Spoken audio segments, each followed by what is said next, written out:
Oke, sebelumnya Assalamualaikum warahmatullahi wabarakatuh. Selamat siang, Bu Firna, Bu Dokter Kandidat Mas Firna Jafirna Usip Putri MPD.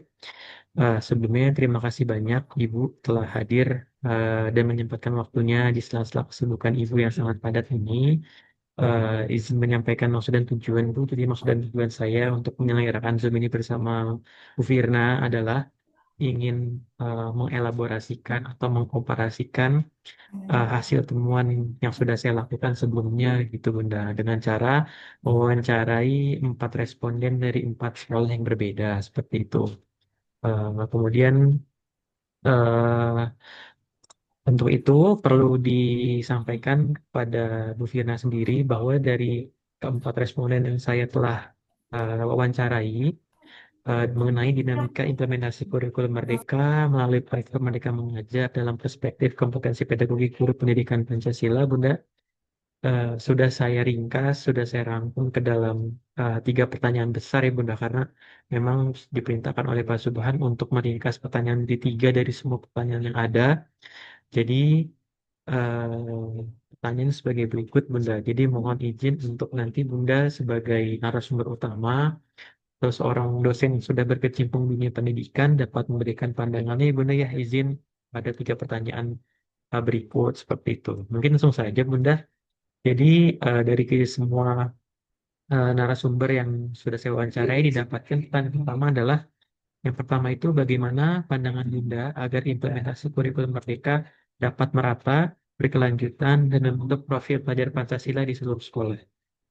Dipersilakan Bunda.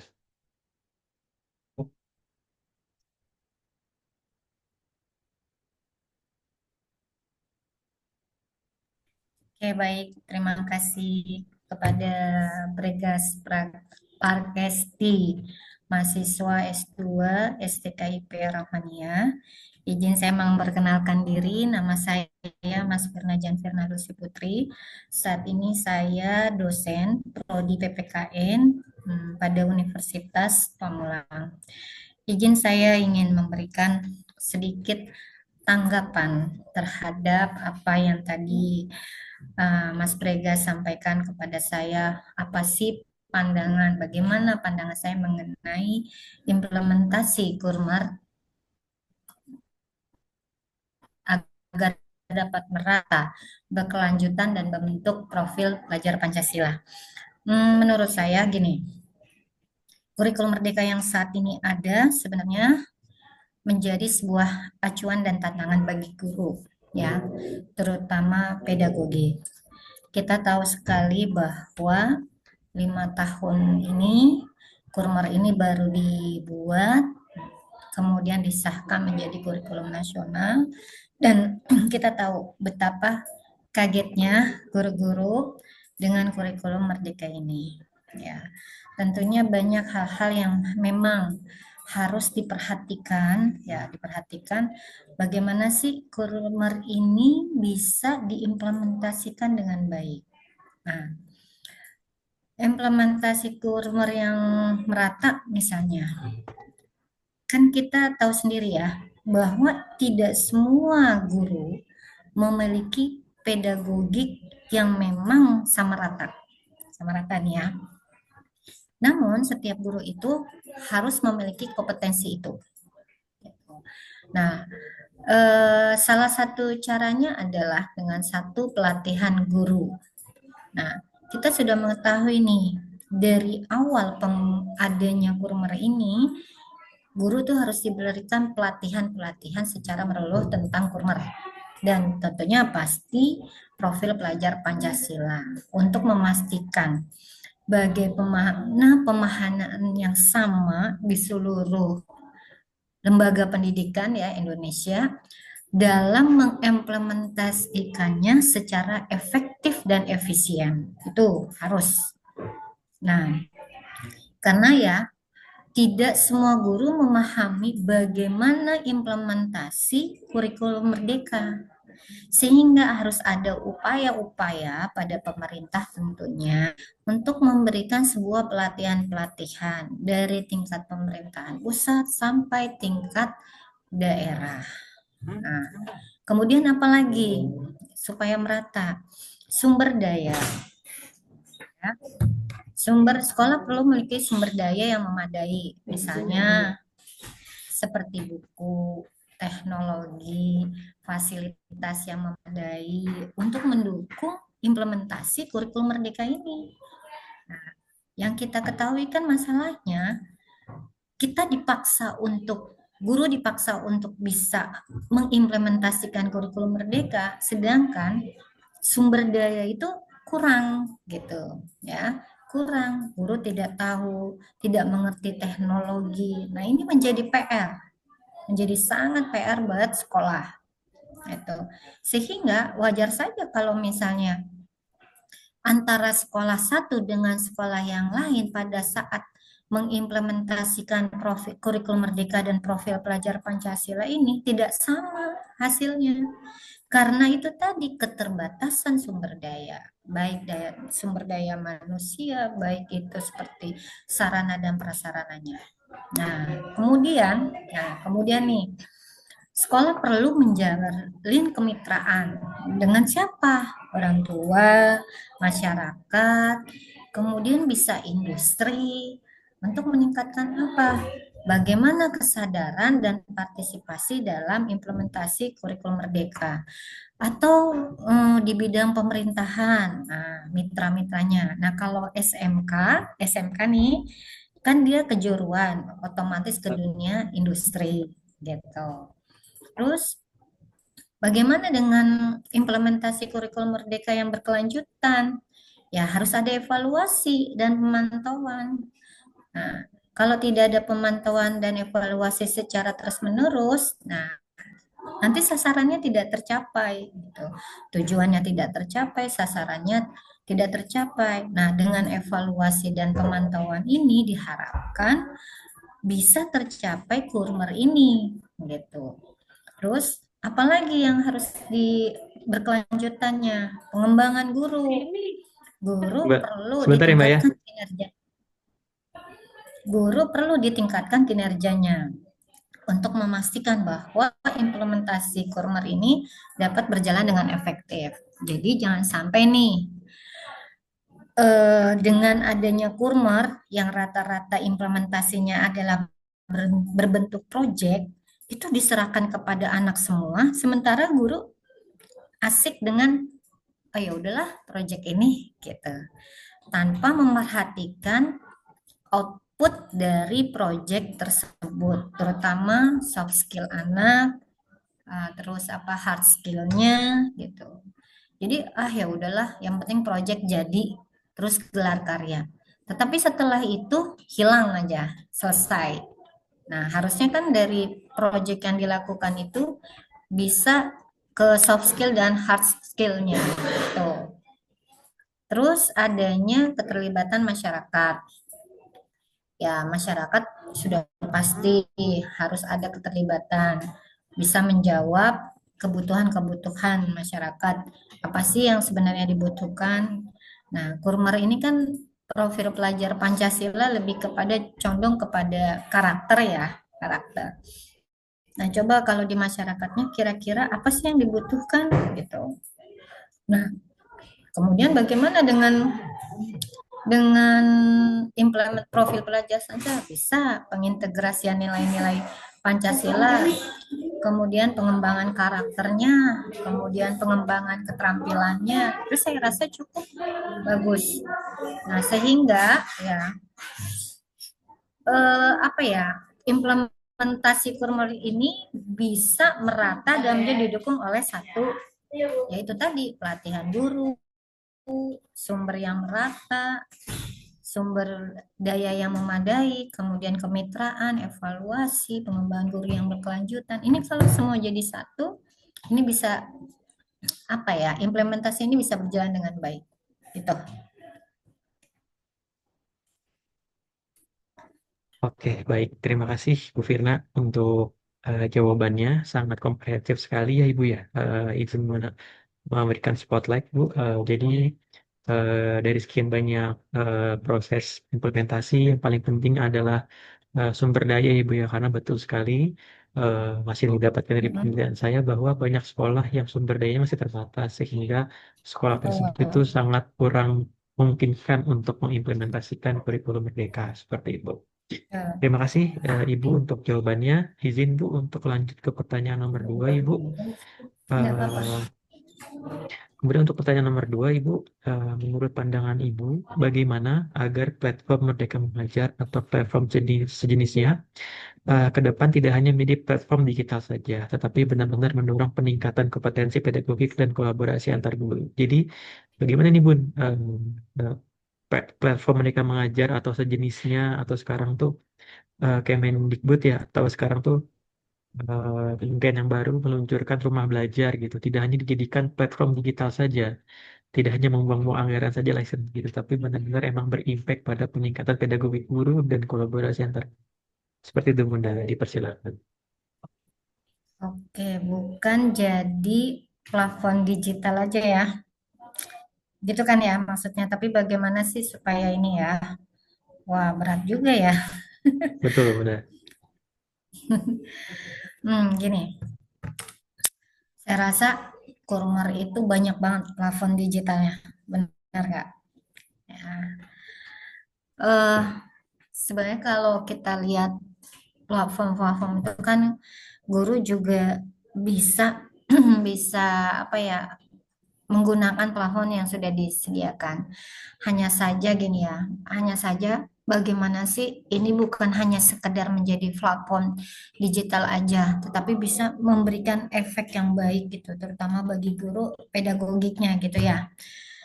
Nah, yang saya khawatirkan nih justru ya, hmm, guru-guru itu contoh gini lah, modul ajar, ATP, program tahunan, program semester. Guru tuh bisa saja mendownload, ya kan? Mendownload apa administrasi guru itu tanpa mengerti dan memahami bagaimana cara membuatnya. Nah, lalu apa yang harus harus dilakukan? Karena kebiasaan mengpaste atau melihat milik orang lain itu lebih senang dan lebih memudahkan pekerjaan daripada membuat sendiri. Nah, gitu. Saya mengalami itu. Saya pernah jadi guru kan, atau mencontek atau mengandalkan orang lain yang lebih mampu. Nah, ya tadi ya. Jadi memang sekolah itu harusnya memberikan pelatihan-pelatihan kayak membuat membuat apa ya administrasi guru yang berbasis kurmer itu harus. Nah, kedua gitu ya. Apa ya? Kan karakteristik kurmer itu kan sebenarnya berpusat pada siswa. Tapi kenapa sih guru itu nggak mencoba menggunakan plafon-plafon yang ada itu kepada siswa juga gitu. Jadi jangan guru. Nah, jadi gini loh. Guru itu harus memperkaya, memperkembangkan keterampilannya yang akan diberikan kepada siswa. Jadi ketika siswa mengerjakan, nah guru sebelumnya harusnya sudah bisa gitu. Bukan hanya ya udah kamu download, ya udah kamu lihat ini nggak bisa seperti itu. Ya, jadi kemudian guru juga harus menyesuaikan materi dengan konteks pembelajaran lokal dan kebutuhan siswa. Kalau kalau itu sih namanya pembelajaran berdiferensiasi ya, gitu. Tapi kan sangat sulit itu kalau misalnya mau diterapkan satu-satu di kelas. Nah, makanya dengan adanya plafon digital ini diharapkan tidak cuma sekedar digital, tetapi ketika digunakan bagaimana anak bisa dan mampu. Kalau saya pesannya ini, meningkatkan literasi membaca. Gitu. Kan anak sekarang kan literasi bacanya kurang. Jadi kalau plafon digital kurikulum Merdeka ini kan banyak, coba kenapa sih nggak ajak siswanya untuk ikut membaca literasi dulu. Nah, jadi jangan langsung praktek proyek, tapi sebelumnya materi. Terus anak diberikan menggali untuk membaca dulu, walaupun itu dari platform digital, gitu loh. Nah, jadi kalau menurut saya, ya apa yang harus aspek apa yang harus dilihat ya? Kita harus lihat nih karakteristik kurma, pembelajarannya berpusat pada siswa, pendekatannya harus fleksibel, penilaiannya juga harus holistik.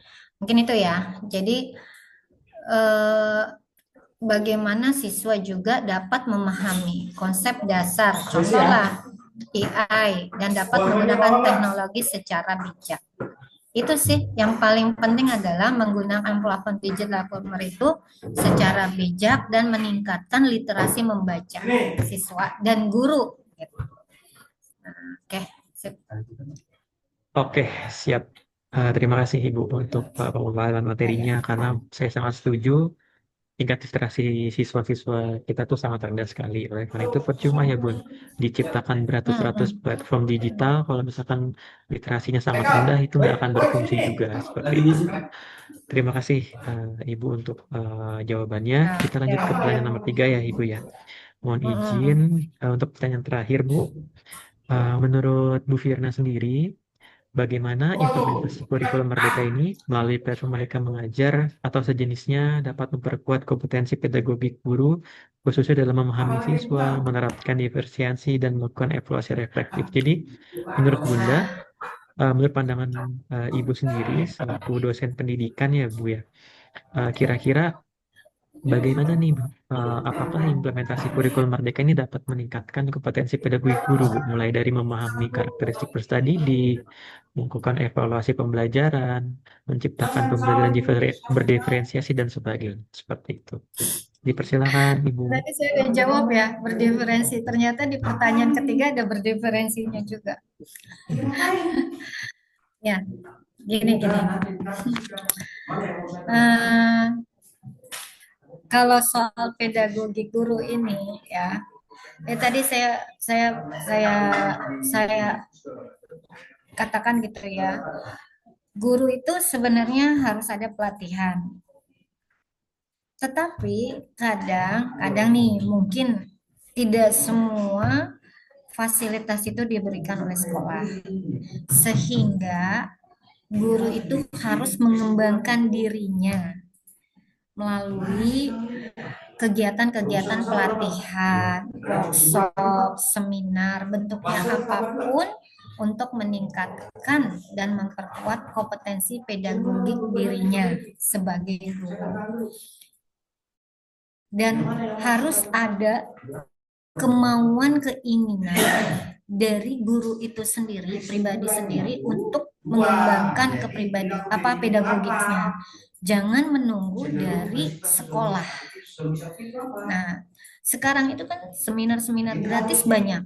Nah, itu bisa diikuti gitu, dilihat. Atau nih ya, ketika kita tidak bisa kita menyadari bahwa kita itu memiliki kekurangan dengan kompetensi pedagogi kita. Kenapa kita nggak mau belajar?